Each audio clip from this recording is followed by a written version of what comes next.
What's up, guys? We're starting Sound Booth Theater Live just a tiny bit late, and I'm having technical difficulties at the same time. Um, and it sucks. Just just letting you guys know, it sucks. Uh, I need to find the scripts is the problem, and I changed the email address, or not the email address, the password to the Sound Booth Theater Live email address. And I just tried to change the password and it failed. And now I don't know. I have to mess with it now. Okay.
Okay. I think we're live again. I'm sorry, guys. I screwed everything up. I'm a terrible person. Um. Okay. No, no, no. Turn it off. Here we go. Um. Reauthorize Gmail account, please. I I don't understand why I didn't get started earlier, guys. I'm so dumb. And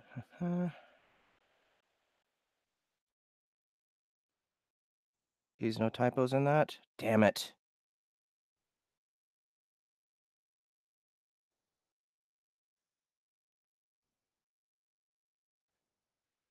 Please work? Yes, thank you.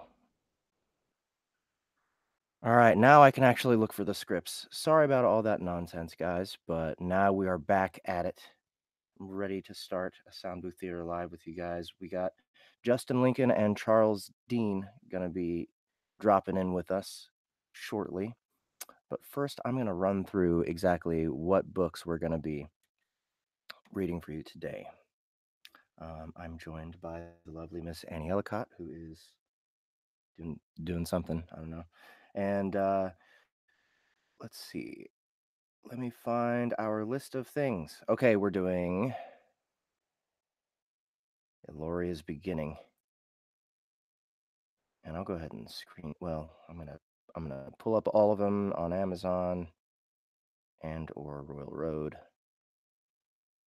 And here's the thing about the Warden online, actually, or Warden, which is Nova Online book one. No one actually requested it. It was just kind of put on there, so we don't have an extra script. So I'm just gonna start at a random chapter on that one. I know it's in my Kindle somewhere, but here goes. We're gonna screen share.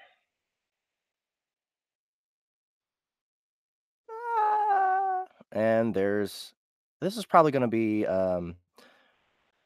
our second read for tonight, Warden Nova Online by Alex Knight, published by Portal Books, who I believe is um, owned by Taryn Matheru. So we'll be jumping on that. Oh, they have an Audible version already. Let's see. Whoa, an MP3 CD. That's interesting. Todd Boyce is reading it. So, but that's not. Wait, there's an Audible version. Here we go. Still Todd Boyce. Yeah, that'll be our second read. I think Eloria's Beginning is probably going to be our first read. Um, and this was the one I think. I think these are Minotaurs. I think this is a lit RPG about Minotaurs. So that's going to be fun. And then our last read is going to be Milton by Justin Lincoln, which was, if you guys remember, the last Sound Booth Theater Live, we did a section of Milton as well. And this was the Neckbeard protagonist who lives with his grandma in her basement. So I'm really looking forward to that one. I don't know. Maybe that's the one. Maybe we'll start with this one, because I'm hoping that there's a good female character for Annie to do in this one, because it's hilarious. Well, I'm not on, but I could get in there and do it. You're not on? It's I don't know what's Broken? happening, but it's not.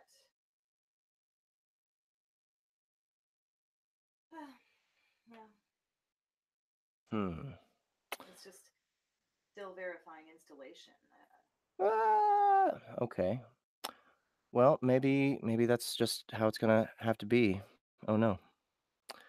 Let's see. All right, so what I'm gonna do is I'm gonna look up the scripts that were sent to me, and I think I'm gonna well, I want to start off with Justin Lincoln's book. He said he wanted to join in the hangout, but he hasn't shown up yet. One second. Oh, he's in chat. Okay. All right, so we're just gonna get started then on Milton. We only have one person watching right now, looks like. Maybe it says 6 viewers on the Google Hangout. What's up, Eman Tumani and Frederick Crow and Great Lit RPG? Oh yeah.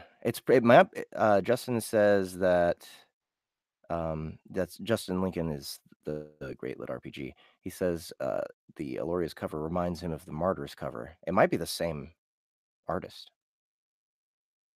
It's very similar. Okay. So let's get started. All right, let me find Justin Lincoln's latest email to me.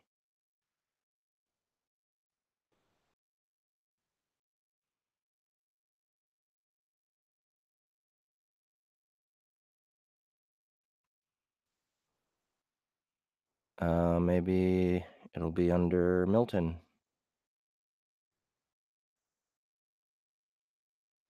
Here's the second script for Milton. Awesome.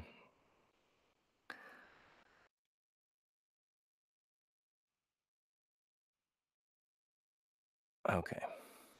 So this is Milton 2.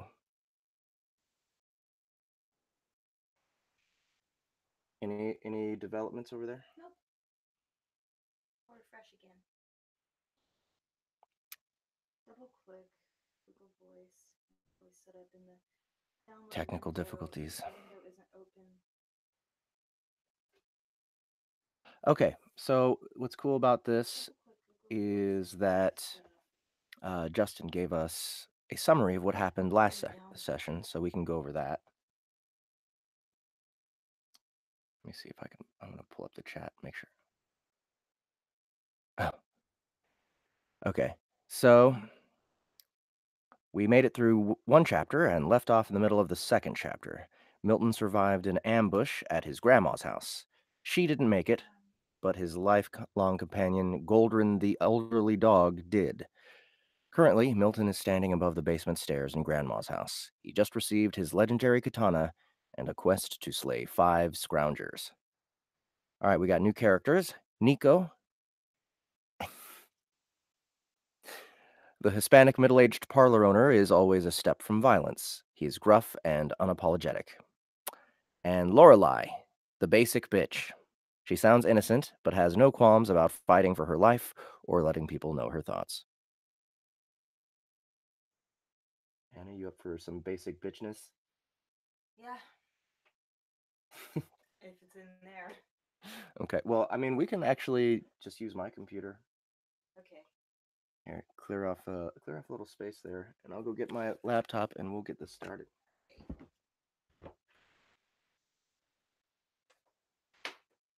gonna go plug this in elsewhere.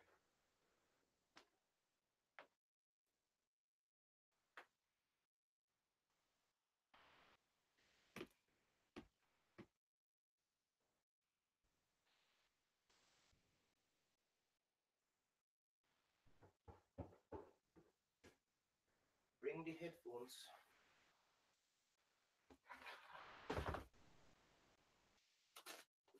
All this stuff, guys.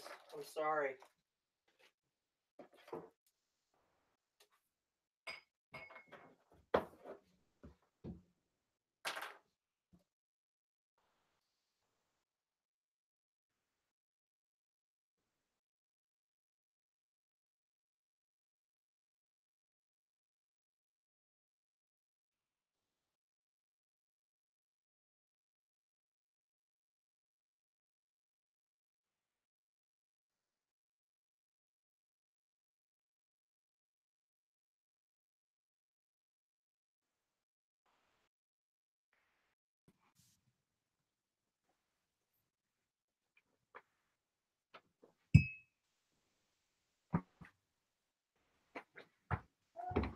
And we'll return in just a moment. Here I The flags. come. Right. Okay. Now. Oh. Okay.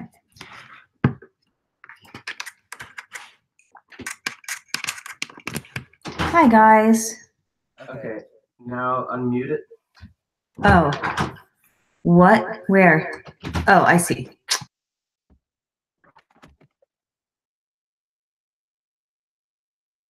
I just.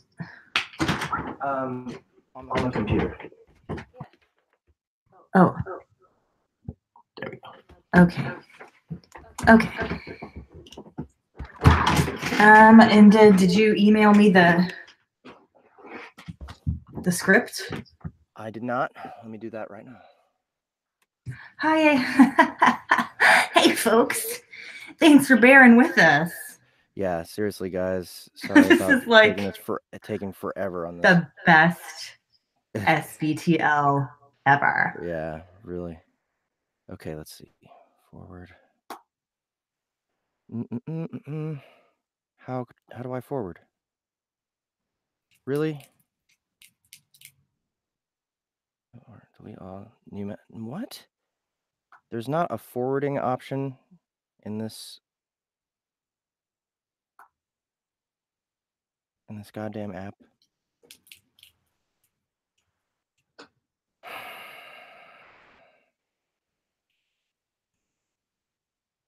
This can't actually be true. Okay. Hi, Jim.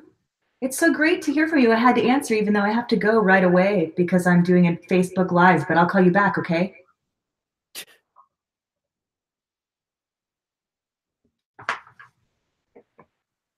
How is this possible? I think that was a butt dial. Okay. Guys, I'm trying. I feel like an idiot. I can't do anything today. Can I get into it from here? No, because I changed the damn password.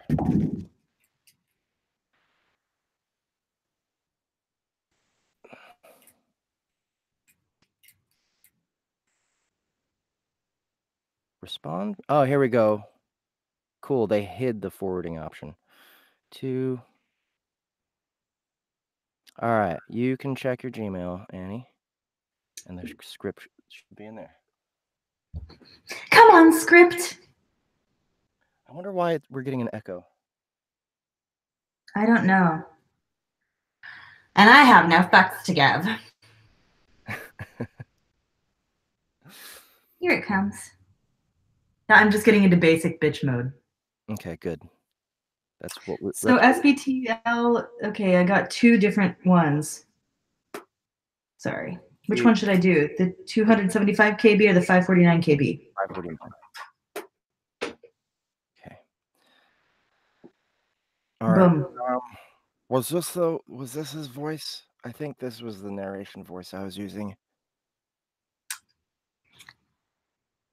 Cool, 10 viewers here. Thanks so much, guys, for coming and being patient with us. Yeah. For real. Yeah. All right. So now we're Oh, getting into Milton. This is the middle of chapter 2. I just lost it. Hold on. Okay, here we go. Good. Yeah. Okay. Galdrin sprinted to the front door, leaving a streak of silver in his wake.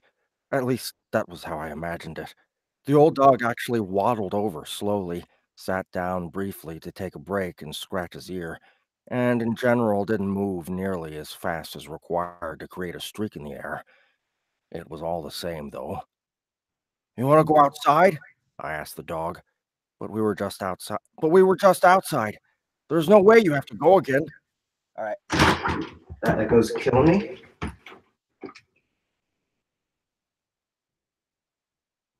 This? Still hear it. Oh, well, the door's open. Okay. All right. That's better. All right. Yay! Sorry. It was the other Louder than I had headphones to. outside. Okay. Oh. Goldrin turned around slowly as if to say, "In human years, I'm more than 100 years old, dude. I have to pee all the damn time now." Okay, okay, I deflected, opening the door and stepping out into the night once again. I sat on the stoop, guarding my companion as he did the deed. The sound of it seemed louder than usual. It seemed louder than usual, bringing the curiosity of the silent night to the forefront of my large brain once again. Grandma lived in the hood.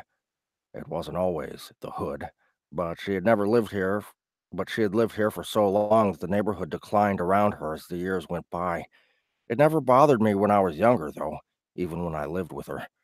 Grandma's house was a beacon of good times and safety in an otherwise desolate and mean world. Now that I thought about it, though, the safety granted at Grandma's house was probably only emotional. Gangs and other hooligans perpetually roamed the neighborhood, which was one of the main reasons I was bothered at the moment.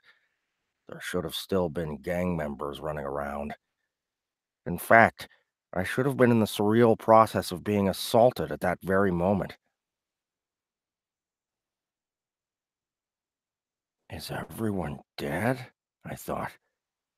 Goldrin looked at me to check if I was still alert and guarding him in his vulnerable moment. I gave him a nod to reassure him that I hadn't drifted off in thought. A scream pierced the air. Goldrin clenched his deed muscles and put a tail between his legs. I stood, narrowing my eyes until they were practically closed. A damsel, I thought, in distress. Chapter 3. I crossed the street and ran down the sidewalk toward the direction of the damsel in distress. I passed the shoddy, plywood-covered windows of the house my first childhood friend used to live in. He was a warrior for our D&D team, and a rather good one at that. When his parents decided that they needed to move to a better neighborhood a few months back, we were never able to find a warrior to replace him. Because of that, the team slowly grew apart. The battle-furious fiends were no more. I passed the cement mailbox I accidentally drove into when I first learned to ride a bike. I never actually wanted to learn how to ride a bike, but my Gram knew it would be good for me, so she coerced me into giving it a try. If anyone else ever tried to get me to do it, I refused because I knew I would be no good at it. When I crashed into the mailbox, my self-doubts were justified in my mind, but my grandma, bless her heart, somehow managed to get me to be angry at the cement mailbox instead, and therefore the rowdy teenagers that drove around smashing other less sturdy mailboxes so frequently that some of the neighbors had to install cement ones. Looking back, it was a great parenting move on her part. Sure, I was suspicious of teenagers for the next few years of my life, but I totally forgot about how I doubted myself, and that doubt never got a chance to be internalized and become a part of my character. I haven't ridden a bicycle since then, but I did have the courage to kick around on my razor scooter for a bit, at least until it turned on me and showed itself to be a shin-eating demon from hell. Endurance check failed. You are exhausted.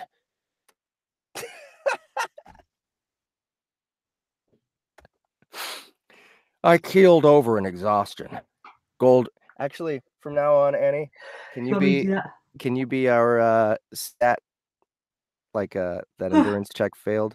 Yeah. Do you want me to just do my standard basic bitch robot voice? No, because you're already doing one basic bitch. Do like a I just mean like when I say that, I just mean the oh endurance failed. oh you should do like a really pretty British accent. Endurance failed. You were exhausted. That Yeah, was not that good. it was I'll be okay. better next time.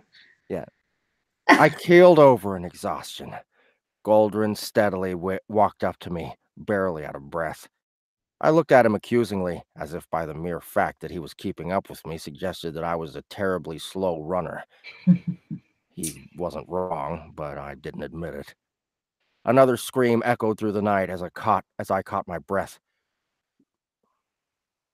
Finally, I was able to stand upright again. I could only hope that the damsel kicked it in the balls to buy me some time to save her. I set off again, this time at a less zealous pace. I passed the second to last house on my street. It was one of those houses that you never saw anyone come in or out of, but somehow the paper always managed to be brought inside, and the cars in the lot seemed to drive off during the day and park themselves at night. It was the type of house that could easily be called home for someone like my grandma, or someone that you only hear about on the news and you learn they are running a meth lab or a cult and you would have never guessed it.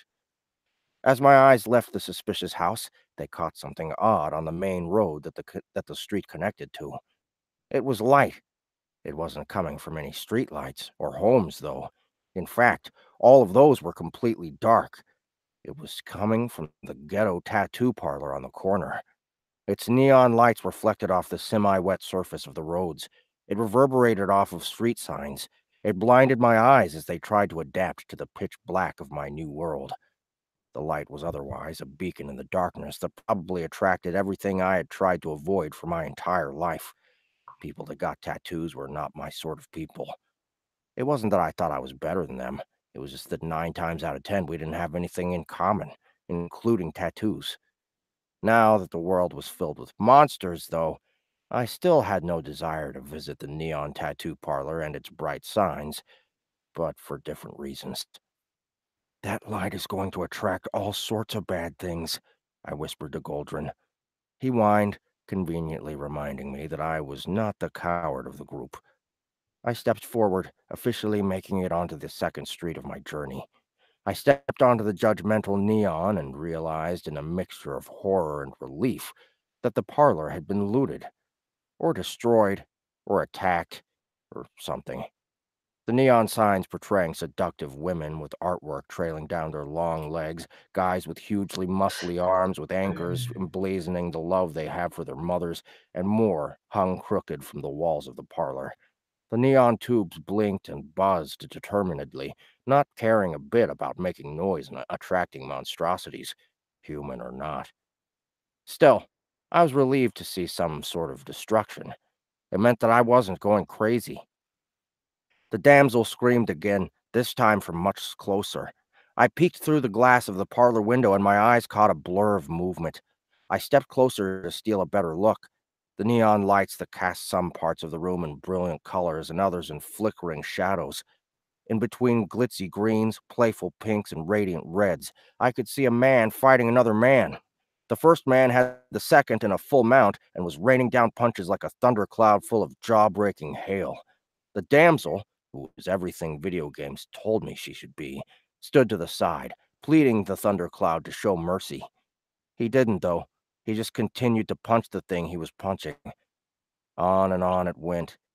I had begun to think the punching bag must have been beaten to a literal pulp by then.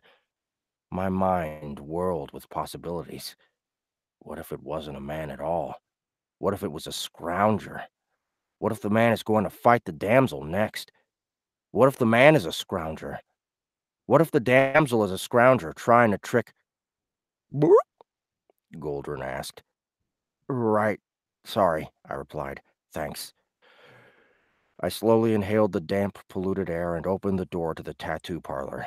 I had hoped to sneak in quietly, maybe get a feel for the situation and go from there, but the damned door had a bell on it. It jingled loudly as I stepped in. Intelligence check failed. Everyone glared at me, studying me and sizing me up like new people always did. I stared back as defiantly as I could while holding the door open for my geriatric dog. The entire scene took much longer than I hoped it would, but luckily, I knew a charming way to break the ice that was practically guaranteed to make me a few friends. "Milady?" I said, with a slight nod to the damsel. Fuck. She mouthed silently before grabbing the attacking man's arm while he was distracted. It's already dead, you brute! She chastised him. Shit, it didn't work, I thought, ruminating over my failed social introduction. Probably because I don't have my fedora, I concluded. Damsels liked style as a general rule, and my fedora was the epitome of style. Side quest. Oh, that's you. Oh, side quest received. Find your fedora. How would you know? The man said harshly. He punched the pool of blood and gray matter again, eliciting another scream from the woman as liquid gore splashed onto her. I cleared my throat. I think I can be of assistance here. Oh, what the hell? Oh, okay. Never mind. It's fine. My computer like went to sleep. Yeah. Okay. Yeah. Oh yeah. Oh yeah. That was Yeah. close. Yeah. I was scared for a second. Let me see if I can. We've got Okay. ghosts in this system. All right.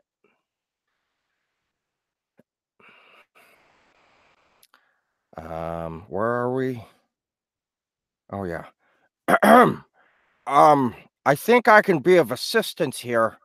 Has the black smoke floated out of it yet? Mm. It's supernatural, right? The man and the damsel paused to study me again. Who even are you? He asked. Yes, it did. She confirmed. Great. Well, it is definitely dead then, I said with a forced smile. And my name is Milton. Did you know it? I mean the scrounger, not my name. Was it someone you knew? Just a stupid fucking customer, the man said as he searched for a towel among the debris of the shop. Milton, The girl said, stepping closer to me. do I you know? flushed. Oh, sorry.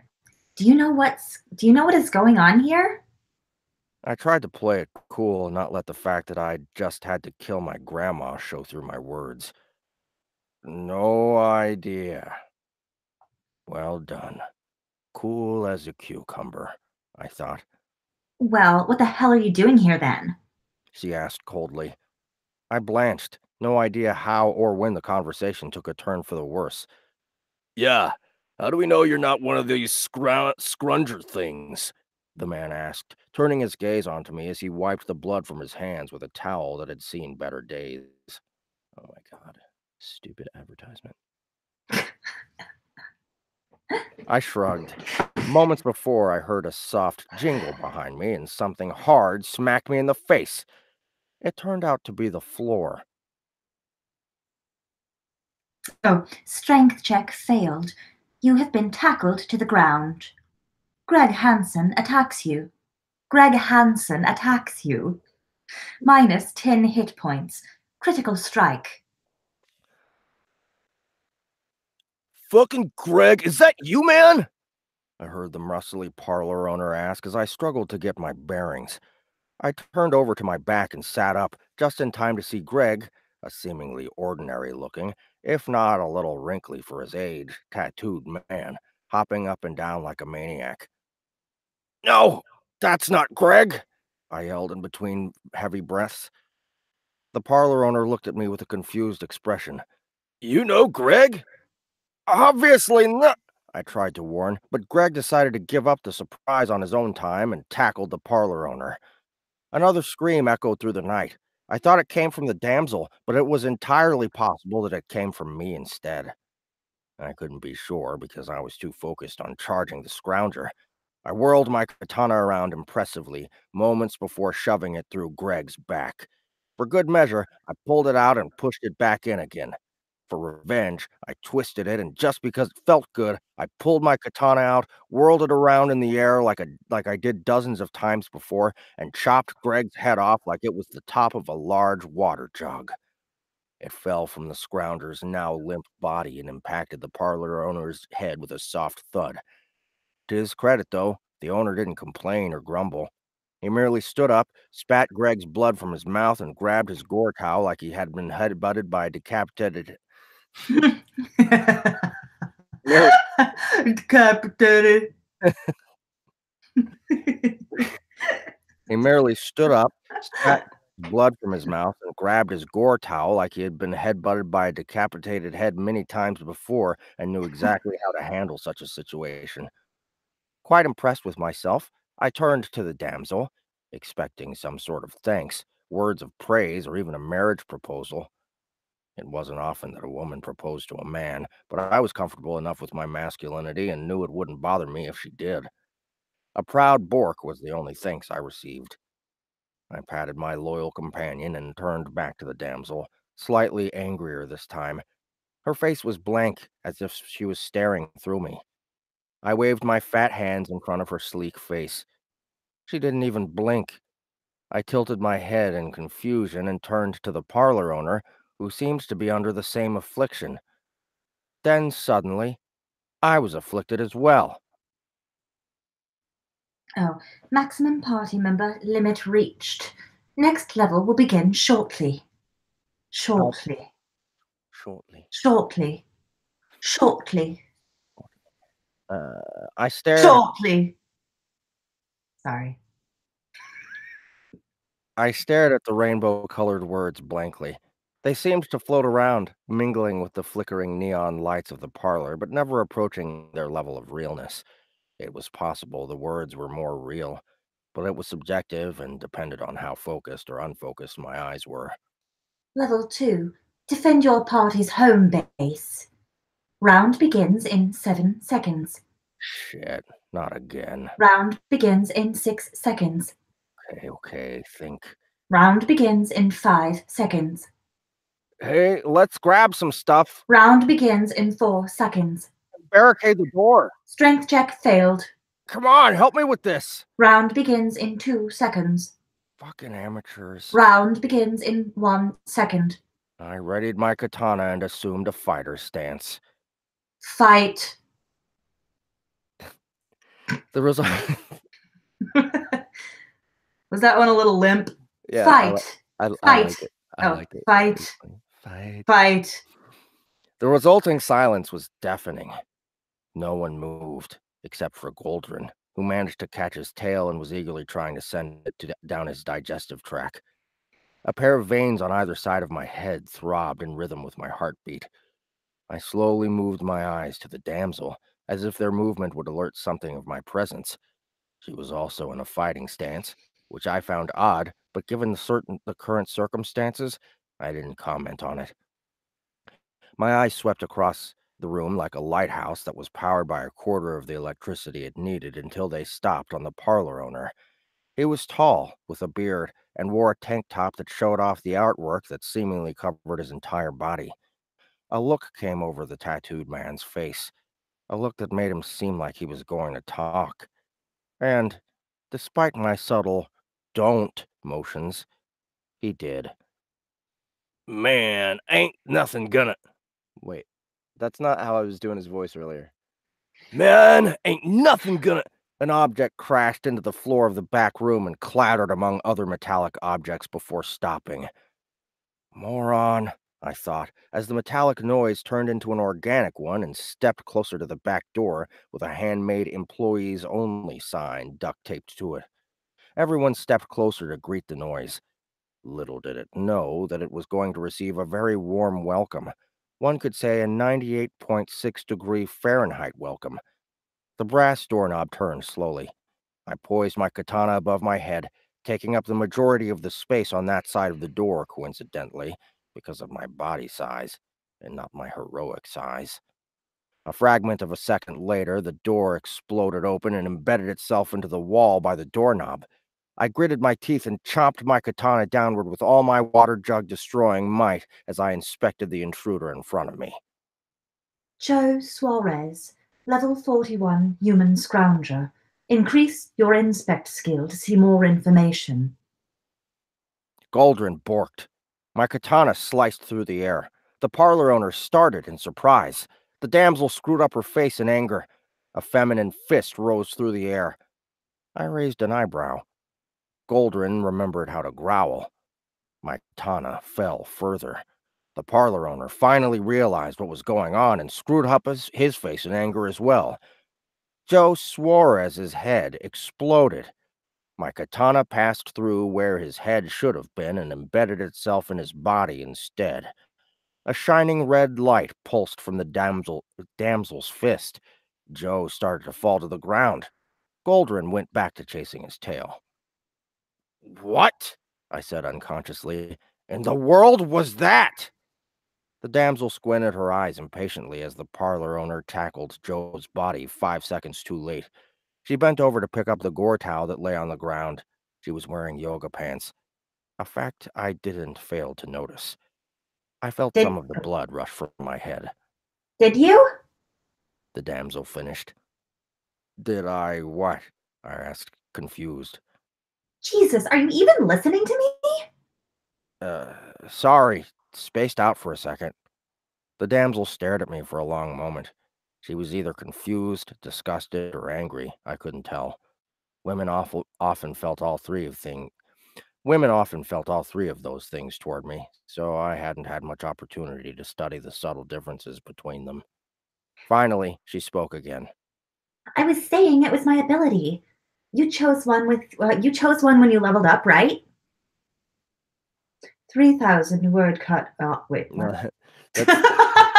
that's just a note to us. But I kind of want to keep going because I'm really curious about what's going on.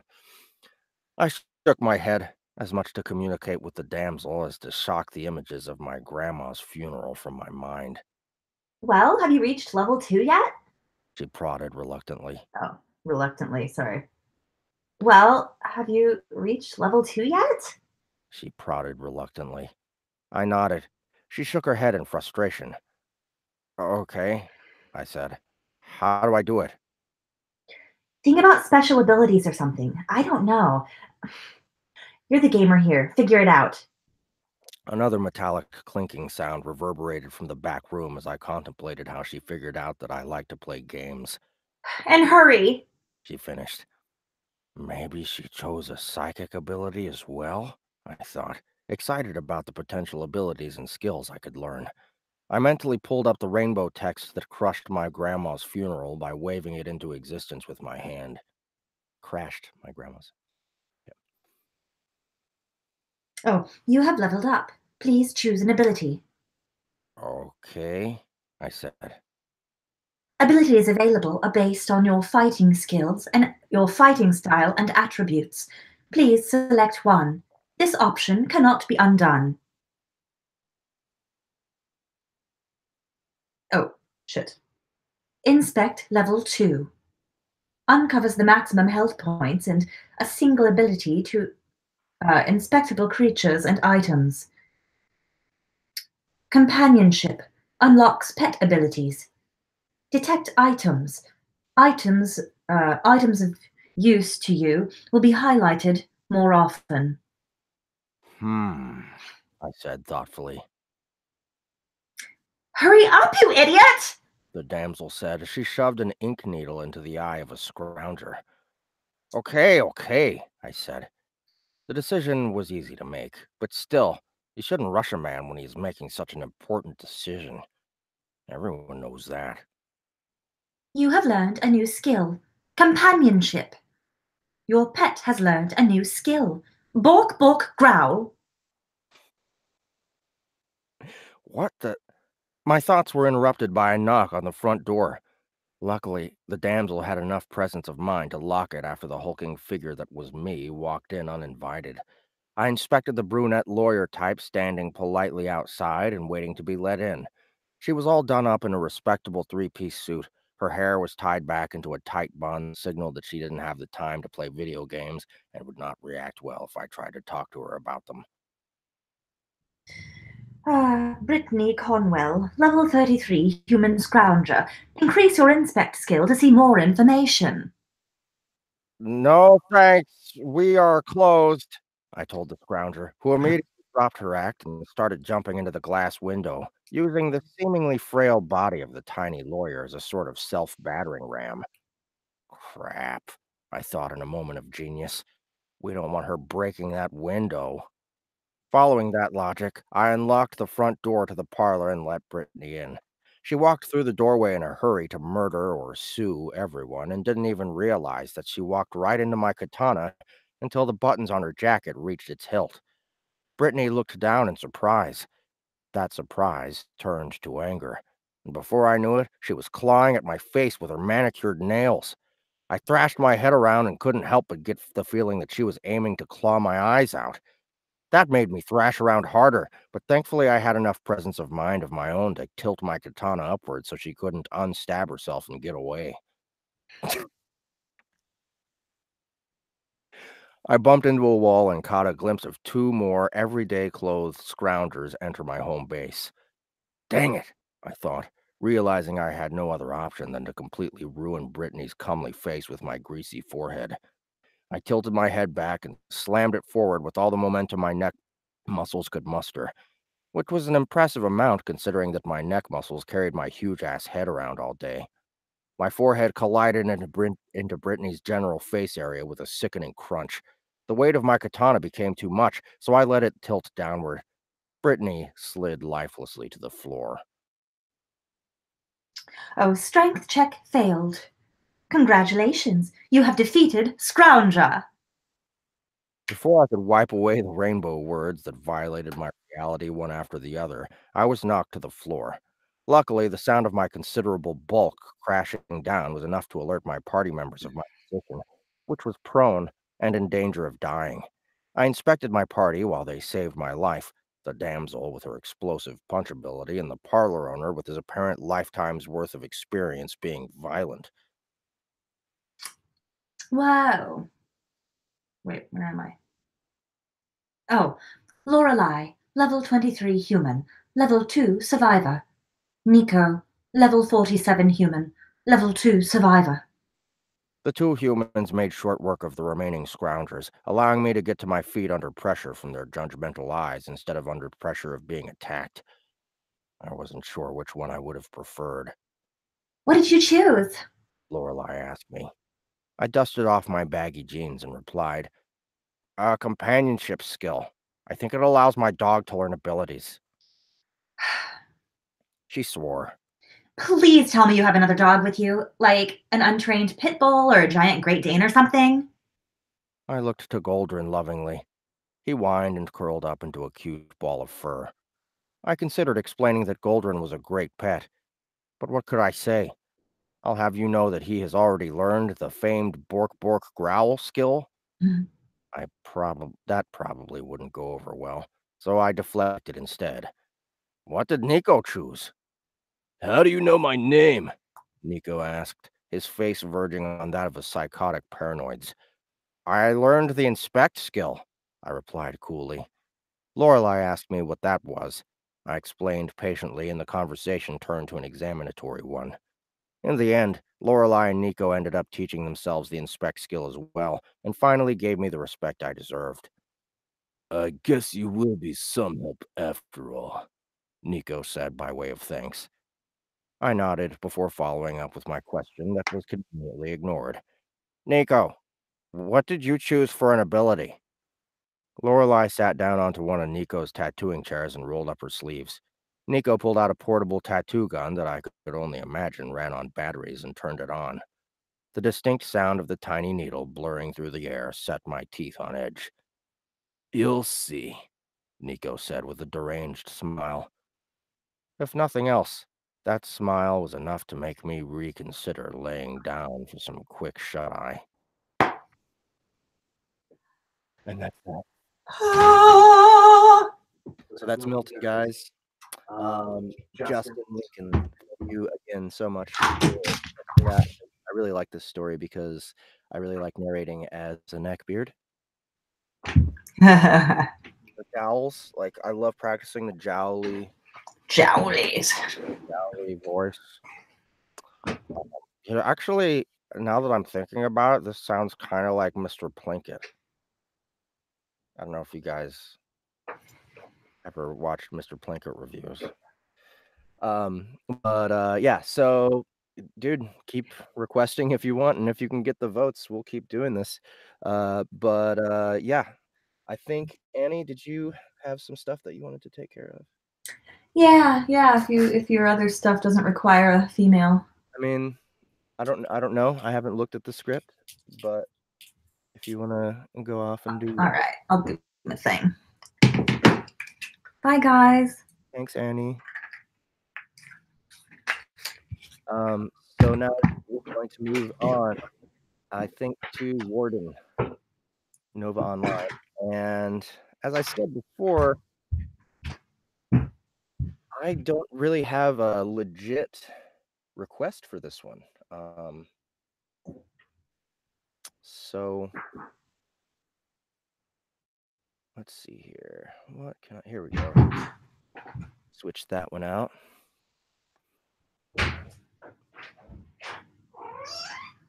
So I'm just gonna kind of pick something at random. Has anyone read Warden Nova Online by Alex Knight? And if so, do you have a favorite scene that you'd like to see me narrate?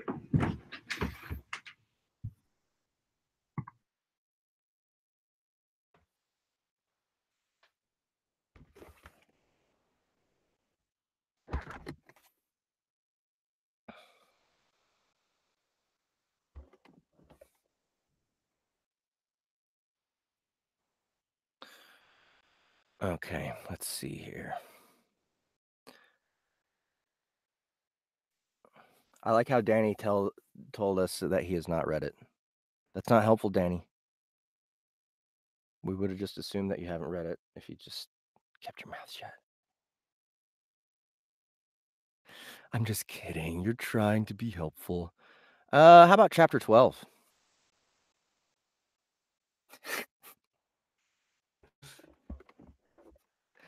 How about everyone who hasn't read this say no in the chat?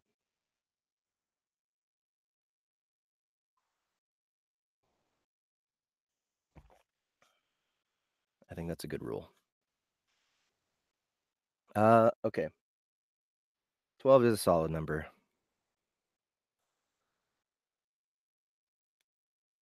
Okay, let's see.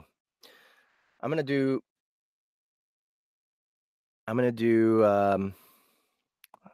to see how long this chapter is real quick.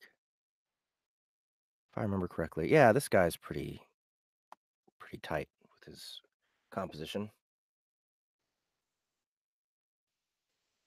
Thank you guys. Thank you so much for letting me know that you have not read this book. By the way, I forgot to say before, but if you want to check out Milton on Royal Road Legends, the link is below in the description. And also the link for this book, Warden Nova Online, Book 1, is in the description. It's on Amazon. It's on Kindle Unlimited, and it's available for purchase. And there's an audiobook version narrated by, who was it again?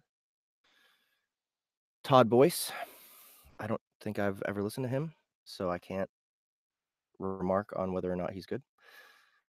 But this is This was published by Portal Books, who, it's owned by a pretty legit author who kind of knows what he's doing. So I'm gonna assume that the narrator at least did a competent job.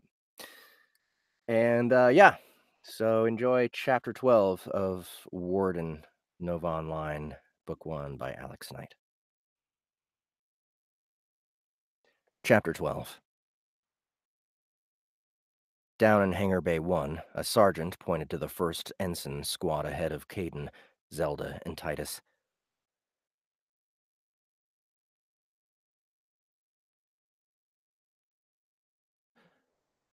Who's saying this?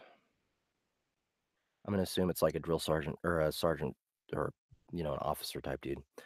The temple with Lieutenant Pleasant. Tempel? T-E-M-P-E-L. The squad was sent off with a gesture. As they hurried past, Caden peered into the hangar bay. Then focused on one of the 4 waiting shuttles. WCSS Halley. Class, Light Transport, Shuttle. Faction alignment, Warden Corps. It was a long, streamlined ship made of a non-reflective metal and a basic design. It didn't have much more than a round-edged rectangle for a body with a cockpit up front, a front side door, a few porthole windows along the hull, and a loading ramp at the rear. Wings jutted from the hull at the front and rear, but they weren't so much wings as they were engine support struts. All in all, it was much the same as the shuttle they'd used on their mission to the Dulcinea, except scaled down. From the looks of it, there was only space inside for a small crew of 5 or 6. The Halley with Lieutenant Turgic! The final squad in front of their own was sent off, and Caden stepped up to the sergeant. Fairly obvious, ain't it? The sergeant nodded to the last available ship. It's the Borley with Lieutenant Ellington for you 3. Zelda led the way over to their new shuttle. WCSS Borley was clearly laser-painted on the side of the hull. The other squads had met their handlers outside their shuttles, but as the 3 of them arrived beside their shuttle, they found their lieutenant was decidedly absent. The loading ramp was down, leaving the rear of the Borley open. Permission to come aboard granted, if that's what you're waiting for, a woman's tired voice called from within. Let's try that again. Permission to come aboard granted, if that's what you're waiting for, a woman's tired voice called from within. Lieutenant Ellington? Caden called back, caught off guard by her lax tone. Yup. Caden felt himself frown. Ensigns Caden, Zelda, and Titus reporting for duty, ma'am. If you must. Caden felt himself frown deeper. Ensign reserves load up and prepare to scramble, isn't... Oops. Ensign reserves load up and prepare to scramble as necessary, the Anacone's intercom echoed through the hangar.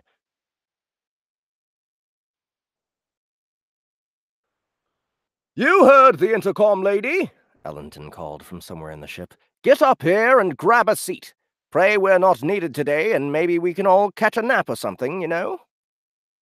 Still adjusting to the apparent radical attitude shift between Sergeant Dawson and their new commanding officer, Caden waved the others over, then hesitantly started up the ramp.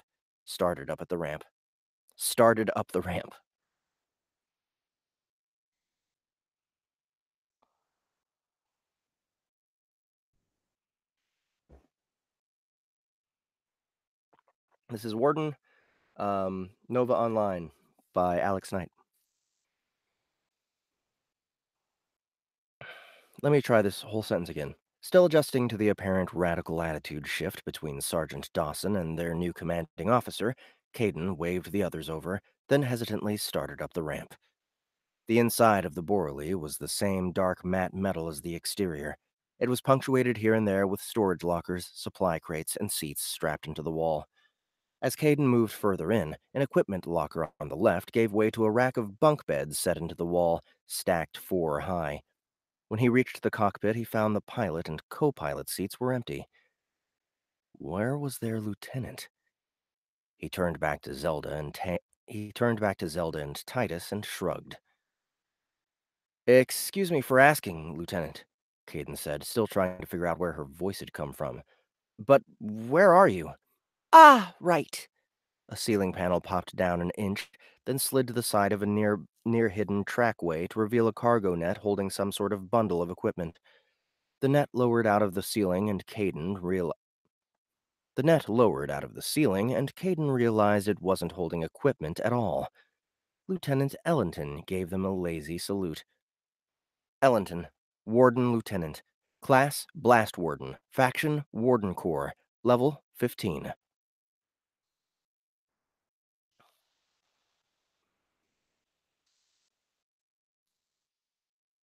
Closest thing I can get to a captain's quarters on this spacefaring shoebox. Makes for a mighty fine hammock, though. Right, Caden said for lack of any better reply. I almost did the jowly narration.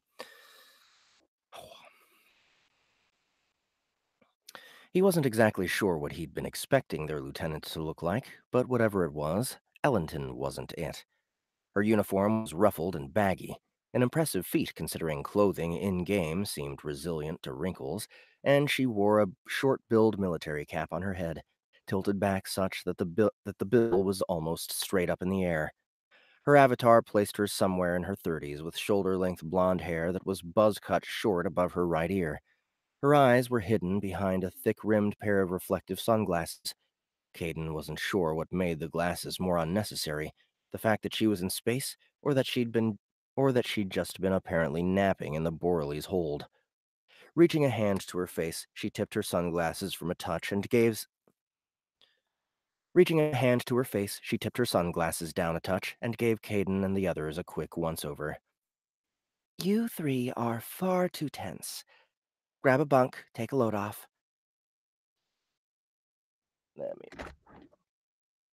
We like the jowls. I'll just narrate the rest with jowls.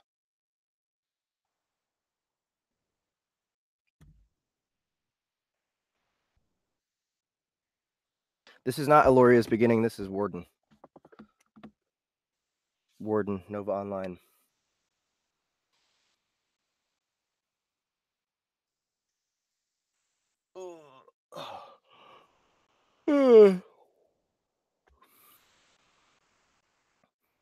You three are far too tense. Grab a bunk, take a load off. She flicked a hand at the I almost did it again. She flicked a hand at the impossibly cramped bunk beds across the ship, then replaced her sunglasses in front of her eyes. Caden looked at Titus. The big man shrugged. Oh, Ellington said, as if just remembering. I'm supposed to brief you on... She dug around in the cargo net, searching for something. Oh, Ellington is a chick. Sorry.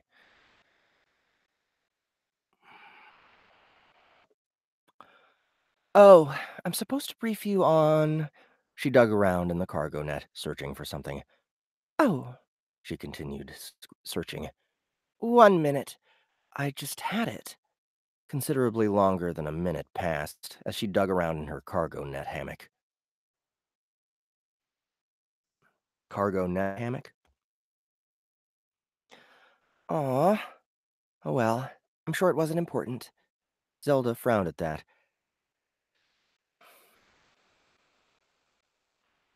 I don't remember if Zelda's a girl in this.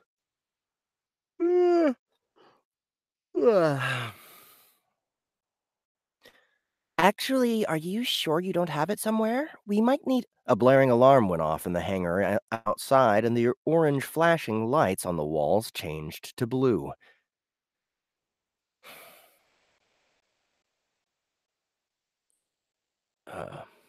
Shoot! Lieutenant Ellington said, then cursed as she rolled out of her hammock. She dropped to the floor with a thunk, then ambled up to the cockpit and flopped into the pilot's chair. Best strap in, she called back to them. Looks like someone in the system is misbehaving. Caden... That alarm is for us? Caden asked, looking to the blue lights, then back to the lieutenant. We're heading out? Her only response was to fire up the Borley's engine, then launch the ship into the air. Caden stumbled to one side and slammed his shoulder against a bulkhead. Into the cold, lifeless vacuum of space, Ellington called from the cockpit. Through the cockpit's transparent screen, Caden could see the energy barrier at the end of the hangar approaching quickly. Best you all hold on. This might get bumpy, she said, then launched them into space. In the minutes that followed, Caden learned the lieutenant's definition of bumpy was decidedly more terrifying than his own. Let me see here. I should be almost done with this chapter, yeah. Sorry, guys. Let me do a little stretch here. A little more coffee.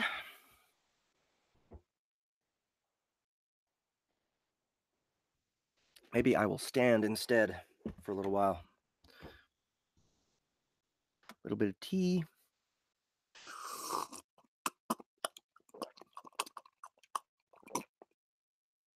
It was hot, wasn't it? All right. Right. Attention to the cockpit, or whatever. Lieutenant Ellington called from the front of the shuttle as she removed her headset and half-turned to face them. See that speck we're headed toward? She pointed to a series of flickering lights through the windshield. That's the Mochinki station.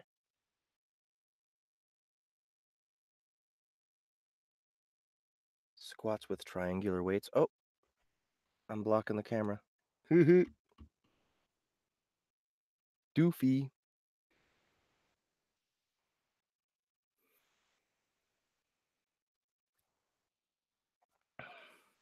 Caden followed her finger and could just make out the shape of a distant starship. Their trajectory had them aimed right at it and closing at a startling speed. It's damaged, he said, squinting toward the Mochinki as it rapidly grew larger. Badly. He stared a moment longer, and the game gave him more details. Mochinki Station. Crippled. Class, Mobile Space Station. Faction alignment, neutral. A hole had been blown through one side of the hull, and a hole had been blown through one side of the hull, and a field of debris was radiating out from it, spinning away into space. Yeah, so that's why we're here, Lieutenant Ellington said, then launched into an explanation, waving her hand as if the whole thing was tiresome. The Mochinki is a prime location for some easy side quests, which means it's often loaded with noobs collecting computer chips or whatever other useless task they're assigning these days. The long and short of it is, with most of the wardens in the system busy with that whole Leviathan mess, she rolled her eyes at that. The local pirates are having a party, and, oh joy, it's our job to do something about it. Or yours, actually. Without looking where they were going, she nudged a joystick on her control panel, and the Borley altered course, hurtling just a bit more precisely toward the center of the floundering transport freighter. We're going in kind of fast, aren't we? Zelda asked, knuckles white as she held onto a handrail.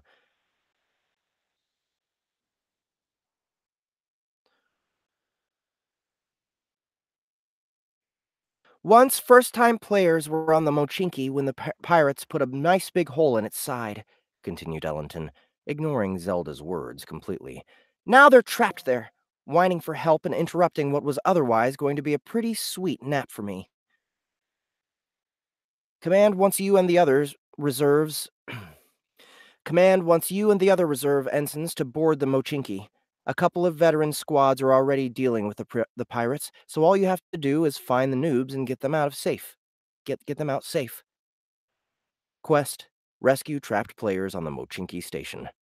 Part 1. Reach the players. Expected difficulty: Novice. Reward: plus 400 XP. Plus 2 faction prestige. Now, I know what you're thinking. But Ellington, why do we have to go babysit the noobs? Well, it's simple, really. 1, you lot are noobs yourselves. 2, and more importantly, if you keep the players happy, you keep them playing, which means trading, which means more taxable income for the party. Thirdly, helping players is one of the conditions of the real of the de- helping prayers is helping ugh. Helping players is one of the conditions of the deal the creators of Nova Online made with the party when the Warden program was first agreed. Lucky us. She paused, as if realizing she'd gone off on a tangent. Then shook her head. Anyway, I'll keep the engines running here, Lieutenant Ellington said. You get in, find the new players, then we skedaddle. Cool? She still hadn't turned back to the controls. Caden dismissed the quest prompt and found the massive hull of the Mochinki looming before him. Far too close. Lieutenant! He shouted, pointing forward. Hmm? She turned to face the front. Oh, right. She thumbed her flight control joystick hard, and the Borley swerved sharply to the right. The Mochinki's hull was the only thing visible in front of the shuttle as the lieutenant held the turn. Just as it looked as if they were going to crash into the freighter running here. Oh. What? Just as it looked as if they were going to crash into the freighter like a bug, they cleared the edge of it and spilled back out into open space.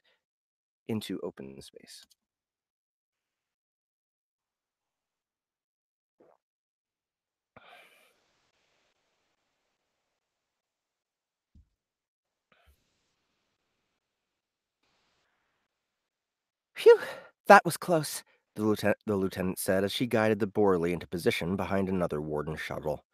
Why didn't you say something sooner?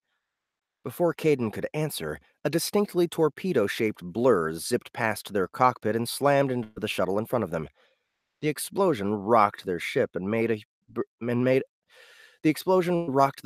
a barrage of metal clacked and clattered against their hull in a shower of debris. A Warden corpse floated by the window, the face behind the smashed visor frozen in surprise. Pirates don't normally shoot at Warden ships, the lieutenant frowned. Must have a feisty group here today. She clicked a button on her console, and a laser fired from their ship, exploding an incoming torpedo Caden hadn't even noticed. I really wasn't planning on trying too hard on I really wasn't planning on trying too hard during this mission, Lieutenant Ellington growled. I really wasn't planning on trying too hard during this mission. Stop making me do my job. Whew. She clicked another button, and the Borley shook back and forth as a salvo of mines launched from under its nose, swarming toward a target Caden still didn't even see. That'll buy us a moment, the lieutenant said, pulling the shuttle around toward the Mochinki. Looks like the hangar's open. I'll drop you in there. She leaned against the cockpit glass, muttering at their unseen attackers. And then I'm coming back to turn you into scrap. The shuttle hurtled toward the Mochinki, ducked under its belly, then blanked hard. Their momentum carried them right through a glowing energy barrier and into the freighter's hangar. This is your stop, the lieutenant said, then hovered the shuttle in place above the ground and lowered the loading ramp at the rear.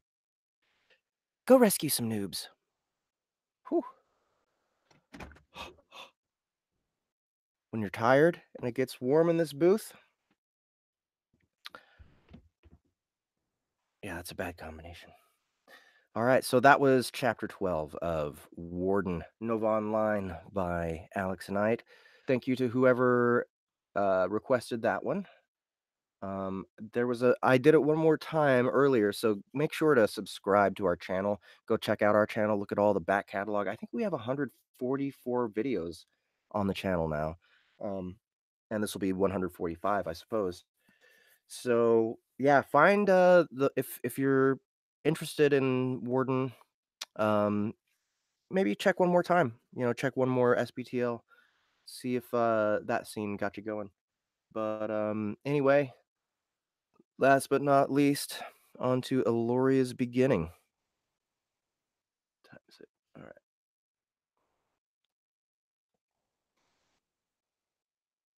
This one has been on the poll for a long time. And we're finally getting to it. It finally got voted in. So I'm kind of excited to check it out. Again, if you're interested in anything that I narrate for this show, I always put the links to the books, either if they're Royal Road published or Amazon published. I always put links in the description below the video, so you can go check it out yourself. So I'm gonna go get some more coffee, some more tea, and I'll be right back.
Num num num num num.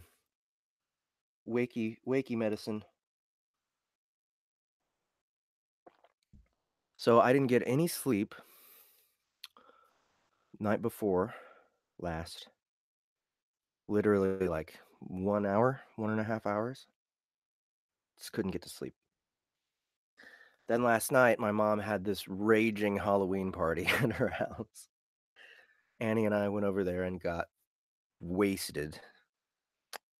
Went to bed about 5 o'clock, and then I had to wake up at 10 for a phone meeting. And I even woke up a little bit early so that I could wash the drunk out of my face and like just sit in the shower and like, oh, because I wasn't hungover when I woke up this morning. I was drunk, and it was an important meeting. So, yeah, that's my story right now. Very, very tired.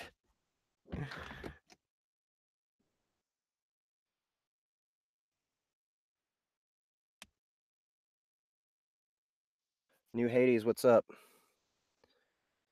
Good to see you. What did you not miss? Oh wow, I cut off my head by standing up because the camera is cut off the top of my head. I don't know if I should sit because I might literally pass out during the stream. You guys should take bets. See if I actually do it. I have done it before, not on a stream, but I have like passed out while narrating and like fell down in the booth, and it woke me up, obviously.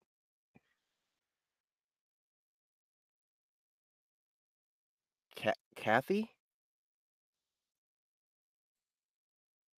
I don't know who Kathy is.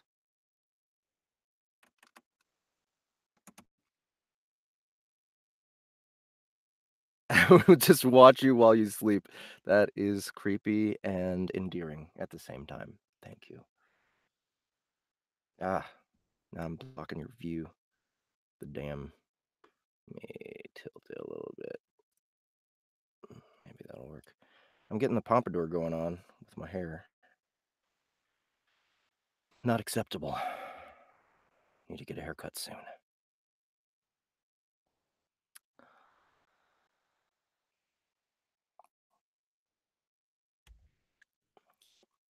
Characters. Brendan Bobbins. Okay. Sorry. All right, so this is Eloria's Beginning, a LitRPG GameLit epic. Enter the Louvre, Book 1, by Tom Hansen. And it's got a... I'm going to go ahead and screen share it again because I like this cover. It's a nice minotaur butt.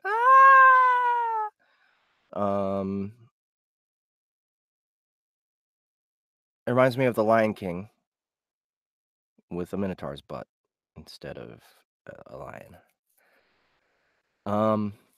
Yeah, this was requested a long time ago, and I'm excited to do it because I like minotaurs. They're like a guilty pleasure of mine. I'm not going to tell you what experiences I've had with minotaurs because it's inappropriate on this stream, but suffice it to say, I know them intimately. But I'm going to go ahead and get started reading this. But I'm just saying it's a cool cover. If you're interested, again, the link is in the description below. And let me get rid of... Oh, Lori Catherine Winkle.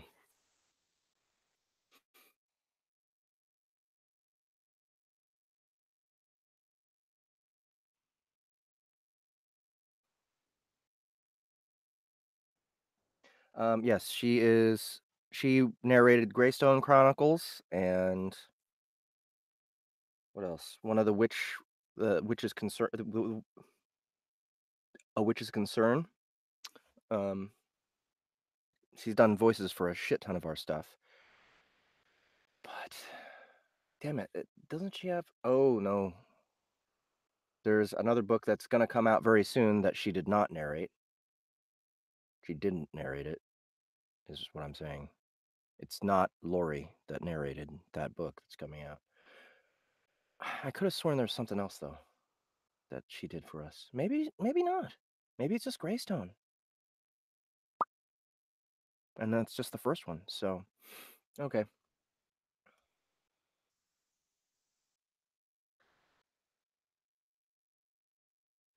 All right. So characters. Brenda Bobbins. Litlin engineer. Hobbit/halfling with bright blue hair. She's sassy, with a small halfling-sized voice and a fiery temper when she gets worked up. She's also incredibly smart both in and out of game, and easily frustrated, mid-20s age. Grathgar the Impetuous. Nagos warrior, Naga/snake-like humanoid. A deep, gravelly, snake-like voice. He's very full of himself and the leader of an army that is determined to wipe out another race. The Talraj. Older, early 50s. Maybe some glab going on here? Anybody want some glab?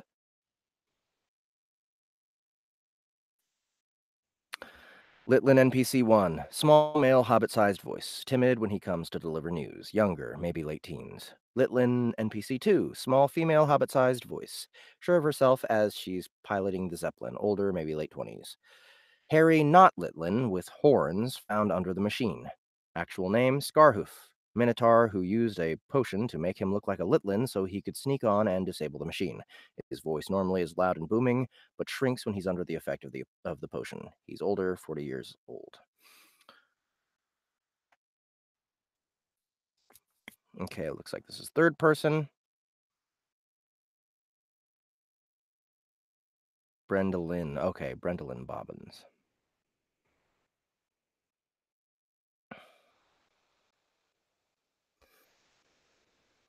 All right, here goes. Brendolyn Bobbins muttered under her breath as she checked the compressed air valves one last time. I'll launch when I'm damn well ready, thank you very much. She waved her head back and forth like she had unlimited sass, imagining what it would be like to tell off that know-it-all. I'm not the one who opened your precious closed raid to any engineer with a fully talented airship skill. She had barely arrived at the shore when the raid leader insisted that they deploy. We need more time to get the ships in the air. She had tried to argue with the massive Nagos commander, but he was having none of it. He wanted the ships airborne within the hour. And that was that. Brendolyn wasn't about to sacrifice her safety so they could attack the Tau Raj a couple hours ahead of schedule. What was the rush anyway? After a 20-year never-ending war, Guptar, the incontinent, was in a tizzy about getting this done tonight? What had crawled up his butt and died? Besides, she had just got out of class and wasn't due back on campus for nearly 24 hours. She had all the time in the world. The first quest failed. The second and third quests failed as well, but she wasn't worried about those. At just a hair shy of level 35, she was easily going to complete enough quests to ding and then some. She was the head engineer, and no Zeppelin left the ground without her authorization. If you'd asked her a few days ago if she thought she wanted to log into a game to do the same things she taught at Kyoto University,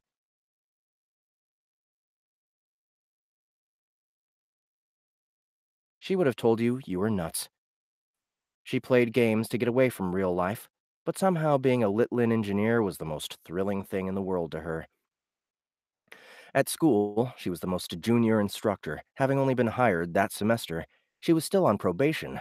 But here she was in charge of an entire fleet of engineers. They might all be NPCs, but who cared? They worked for her. She was in her element, top of her game, and no one was around to tell her what to do. Especially some stodgy, stuck-in-the-mud role-playing raid leader insisting that she got an entire fleet of unknown origin airships deployed with untested alpha at best nebulizing equipment that weighed twice what the airships were rated. Not to mention the failure by the previous engineer that wiped out a fifth of the army. Yeah, no. She was on her own timetable here. Ma'am? One of the NPCs who had walked up to her while she was practicing telling off the raid leader snapped to attention in her peripheral vision. Another Litlin, like her character. All of the techs were. This one was male. She thought his name was Squirt, but it didn't really matter. Once the raid was completed, she would be on to bigger and better things in the world of Eloria. For now, she just wanted to get on with it. Ensuring that everything was tip-top shape was her responsibility. In his rush to bump up their raid time, Mr. Roleplay himself hadn't allowed enough time to organize enough new players. Squirt cleared his throat, continuing on. Ma'am, we are finally ready. Finally, she thought to herself, looking up from her contraption. Tanks are holding? 300 psi, ma'am. Valves checked? 2 times the pressure. Triple checked by me and twice by the other techs. A wry smile crossed her lips. They might actually get off the ground at this rate. Finally, she said. It's about time we have some good news for the commander. She cringed, thinking about the commander. Open Sore the Disgusting, a level 48 player that was taking the role play just a bit too seriously. Every time she asked him where he was from, he kept rattling off some small village to the south. In-game, mind you. It was like he had been born in-game. Creepoid. It's under the sea. It's under the sea. You wouldn't know about it because your kind always has their heads in the cloud. He was a real piece of work, that one. She wasn't sure half the time if she should be offended by his racist remarks, but he never once brought up her IRL race, only that of Litlin. He clearly had spent way too long studying in-game lore. She'd never said this about any guy in a role-playing game before, mostly because she would never wish the worst of her gender on the likes of him, but the dude needed to get laid. Seriously, there needed to be a lottery or something. If he was going to continue to run these raids on the Tau Raj, some chick needed to step up and take one for the team. Hell, she was about ready to volunteer if he'd just tell her where he lived.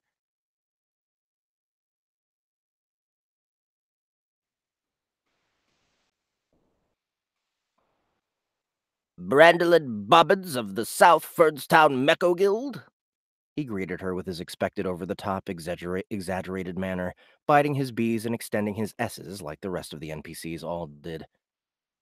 Were her eyes mistaken, or was he larger than last time she'd seen him? Seriously, get a life, dude, and lay off the roids. His eyes seemed to be glowing a deeper blue each time she saw him, and the fin on the back of his head was starting to glow as well. Oh, wait, no. This is... Who is this that we're... This is the... Open Sore the Disgusting.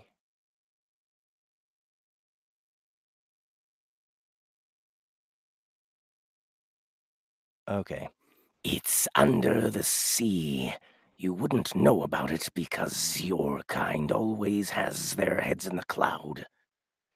Okay, that's the dude. I think.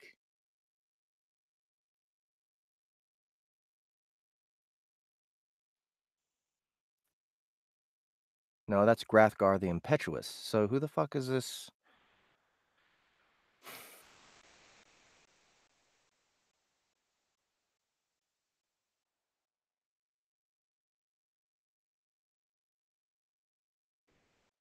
Okay, so this is a Litlin. I'm kind of confused here.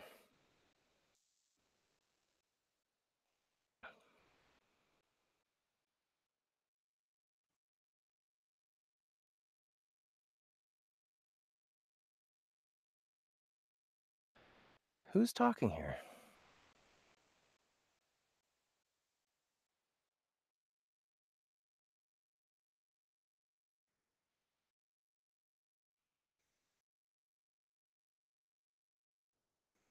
I'm confused. Okay.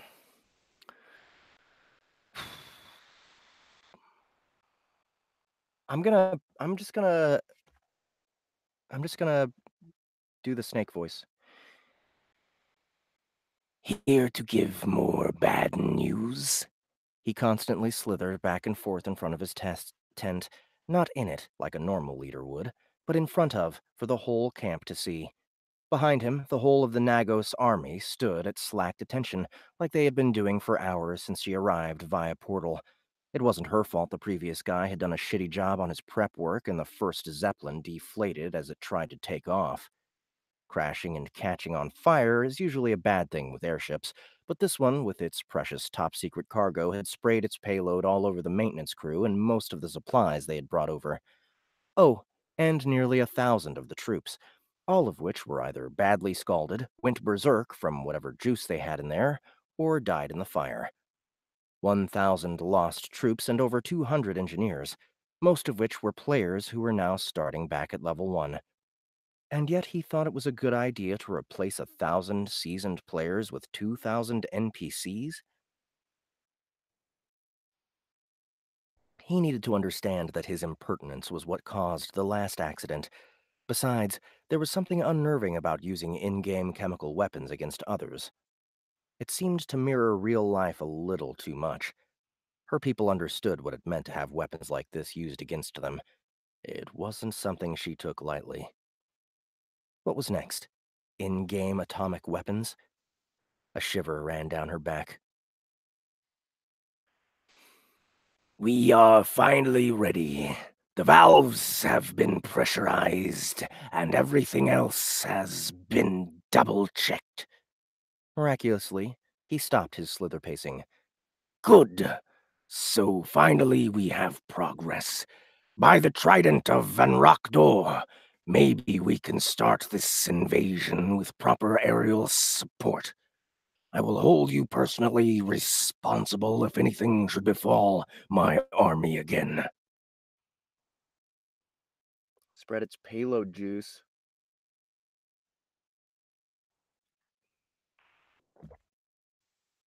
Gross.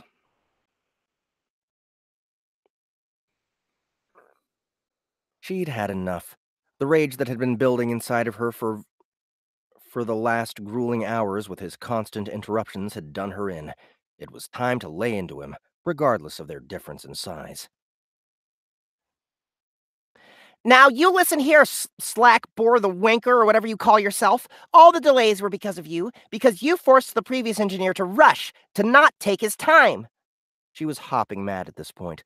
Fired up simply didn't cut it to describe her mood. Spittle flew from her mouth as she wove herself into a righteous rage over his accusations. I am the engineer. I am in charge of the safety of this raid. And if you want my air support, which was shoddily built by NPCs, then you will have to wait for my approvals. I worked too damn hard teaching to get yelled at. I worked too damn hard teaching to get yelled at by some nerd in his parents' basement. Do you understand? He looked down at her, his expression one of boredom. He thought her a child, didn't he?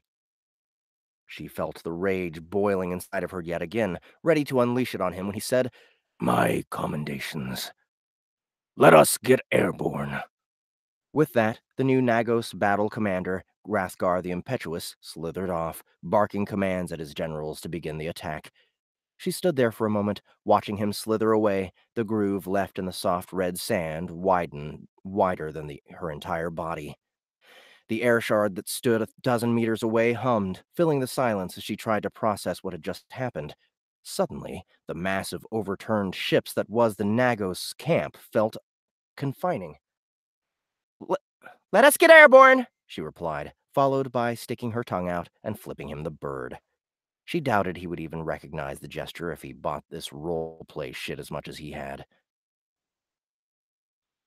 Okay, level off at 100 meters altitude and I'll head aft to prepare the cargo deployment. Aye, Captain. Now that they were finally off ground and into the sky, Brendolyn was feeling more in her element. The open cockpit design of these Class 5 Zeppelins was right up her alley. She loved the wind whipping through her ultra-curly blue hair. She had to admit, the Eternal Plains was a nice place, especially this high up in the sky. The moon was beginning its descent already, but bathed the entire countryside in an iridescent white light. The massive alien-looking trees that dotted the landscape cast long, eerie shadows in the moonlight. Behind her, the thrum of the magically ran engines chopped through the air with a strum that matched her heartbeat. It should match it. It was her magic running the Zepp. She even had 3 patents on the design. Five if you counted the new propeller. I'm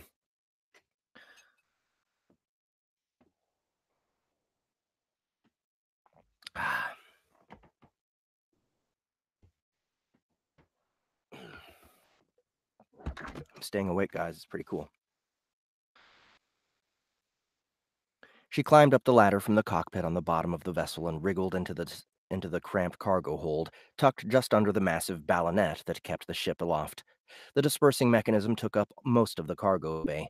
It was an ugly design that was definitely bodged 10 ways till Sunday just to get it working.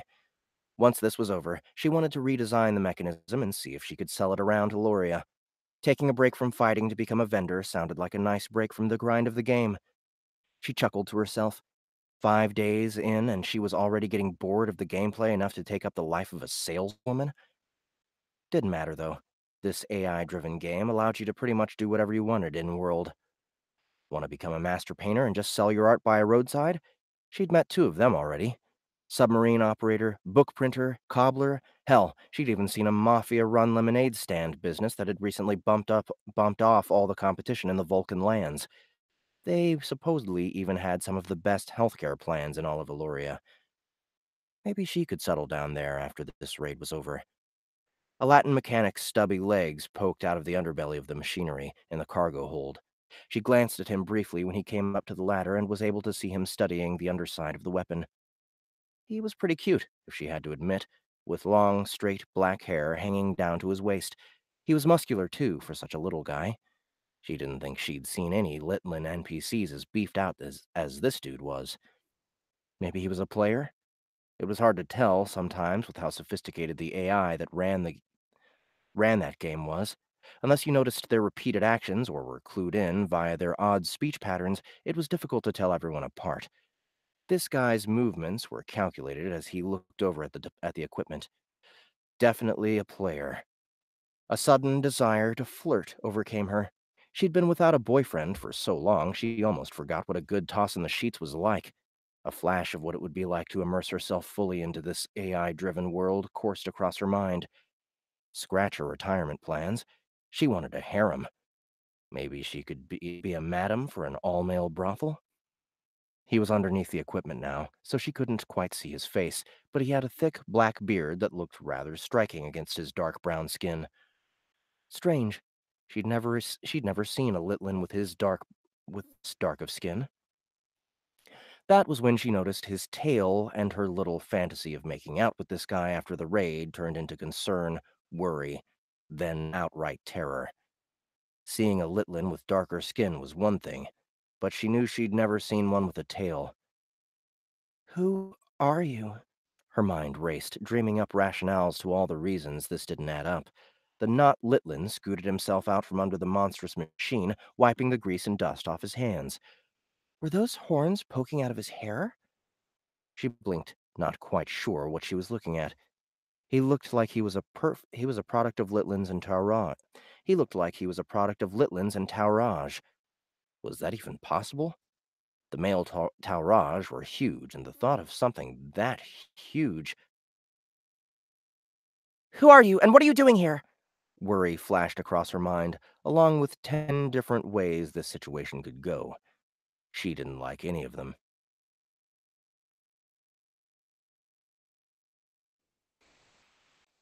He grimaced.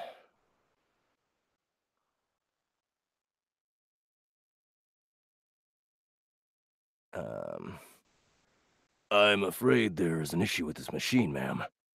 Her chest tightened in a stress-induced panic. She'd personally checked every livet, valve, and joint on this monstrosity. How could anything be wrong? Then she saw it. In his hand, he held the cyclotronic nebutron. Cyclotronic nebutron. The machine wouldn't work without it, but how would that even come loose? Her sudden shock at the situation made her miss the other not Litlins sneaking up behind her, this one with green skin and long, pointed ears. All right, so that is Eloria's beginning. Kind of unclear what's going on in this first chapter. Or I don't know if this is the first chapter, but the chapter he sent.